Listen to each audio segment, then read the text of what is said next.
Hello बच्चों, आज का हमारा विषय है हिंदी। और हिंदी में आज हम अम की मात्रा देखने वाले हैं। अम की मात्रा ये होती है जो हमें स्वरमाला में अंत में दिखाई देती है। अम की मात्रा भी बहुत ज़रूरी स्वर इस स्वरमाला में है, जो हमेशा हम इस्तेमाल होता हुआ दिखते हैं। तो आज इस अम की मात्रा के बारे में आज हम विस्तार से इन्फॉर्मेशन लेने वाले हैं। तो चलिए आज का ये अम की मात्रा का ये लेसन शुरू करते हैं। अम से अंगूर, अम से अंडा, अम से अंजीर।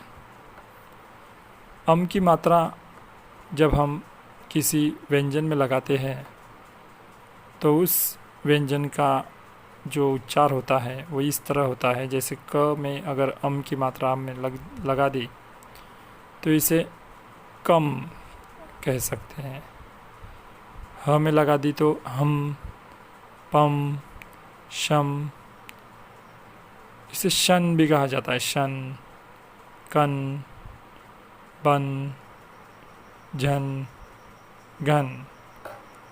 अम की मात्रा जब हम किसी व्यंजन में लगाते हैं तो वो दो तरीके से बोली जाती है। जैसे एक तरीका जो होता है वो म लगा के होता है और दूसरा तरीका जो होता है वो न का उच्चारण करके होता है। जैसे घम और घन, घम और घन, जैसे शब्द दिया होता है उस तरह वो उच्चारण हमें करना होता है।